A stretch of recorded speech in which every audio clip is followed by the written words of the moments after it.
Hey, it's Holly D, and you're listening to That Med Kid.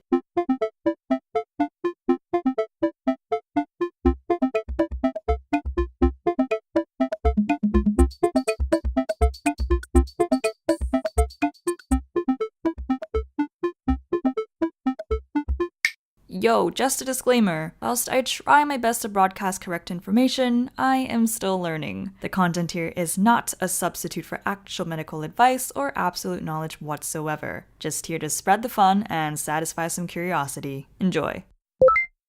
A while ago, I hung out with a medic pal of mine, and we were discussing how rock stars seem to eventually obtain that I don't believe in the whole marriage thing mindset. And then my friend said, personally, I kinda get that. I mean, marriage does seem to go against nature. Evolutionary, it makes sense if you have a lot of partners. Huh, I thought. And the other day, whilst watching Crazy Rich Asians, which, by the way, is well worth the hype, watching the almost absurdly massive value that people put on weddings, I couldn't help but wonder even more whether what my friend said was true. And upon doing research, I was pretty fascinated. Why did monogamy evolve in the first place, and what are its societal effects today? Heads up, I know the topic of polygamy brews up pretty strong opinions in the community and might offend some people, so I just want to be clear and say that I do not intend to be prejudicial towards anybody who practices either monogamy or polygamy. So, monogamy. The practice of mating with a single individual for an extended period of time. Animals that enjoy this monogamous bliss include gray wolves, macaroni penguins, and bald eagles. And that's all really cute and stuff, but monogamy is actually uncommon in the animal kingdom, with only 3% displaying this one partner for life bonding, and humans were no exception. Historically, monogamy was not practiced. 85% of human societies and anthropological records permit men to have multiple wives. Oh, and just a note, I won't be discussing infidelity and cheating today because that's just a whole nother conundrum in itself. The rise of monogamy have scientists coming up with all kinds of theories, but one very popular hypothesis is that monogamy evolved as a strategy in minimizing transmission of sexually transmitted infections, or STIs. A study published in Nature used a mathematical simulation model to explore interactions between group size, STI dynamics, and social norms. They found that as societies grow larger, STIs become endemic and have an impact on fertility. It makes sense why polygyny becomes unfavorable relative to monogamy. This would explain why human societies that transitioned from hunter-gatherers to larger agricultural societies also saw the emergence of socially imposed monogamy. The evolution of monogamy is commonly argued to have also been driven by the need for paternal investment.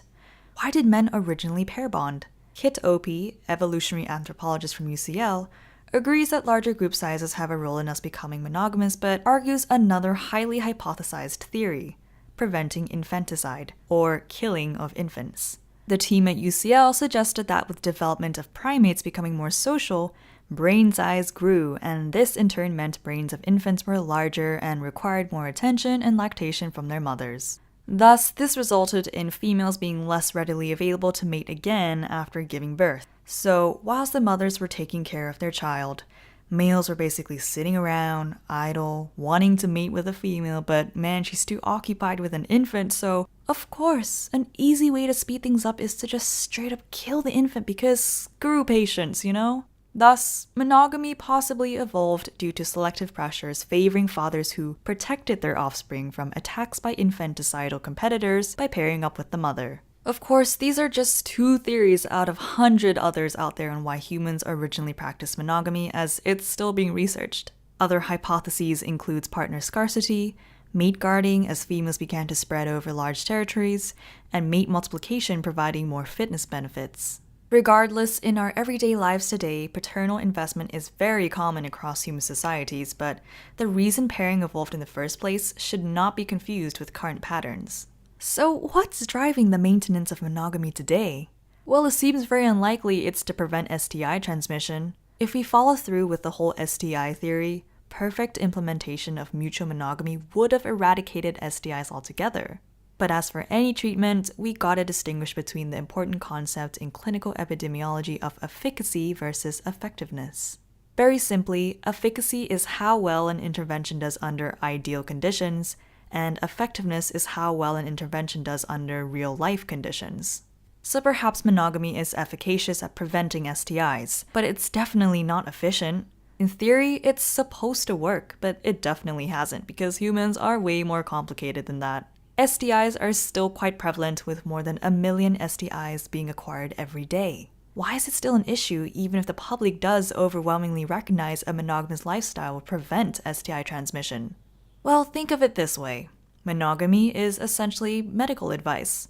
You've come into the doctor's office and get an STI test done, and he prescribes you with monogamy. We all know that even behaviors like to stop smoking is still even notoriously difficult to regulate, so imagine with monogamy, which requires compliance not just from one person, but two. But with that controversial theory out of the way, society is undoubtedly biased on the topic of monogamy, and that's why it's proven super difficult for scientists to figure out exactly why humans have maintained monogamous behavior. So yeah, maybe human monogamy might have arisen to limit STI transmissions or to prevent infanticide, but it's also very possible that monogamy is a very recent cultural arrangement of marriage within societies. In our modern society today, many traits are a result of nurture rather than nature.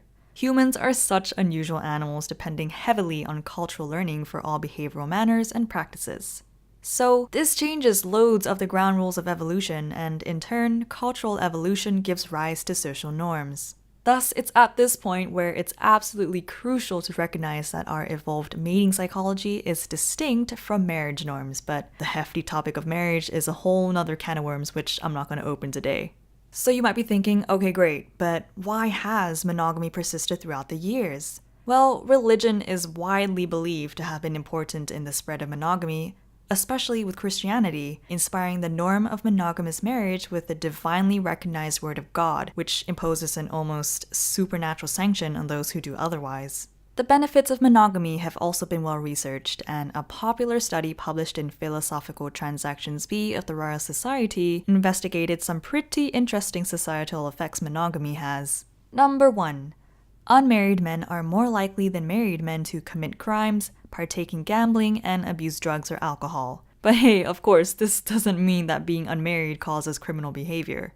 Number 2. Lots of empirical work in monogamous societies indicate that a higher degree of relatedness amongst household members are associated with lower rates of abuse, neglect, and homicide. Quote, living in the same household with genetically unrelated adults is the single biggest risk factor for abuse, neglect, and homicide of children.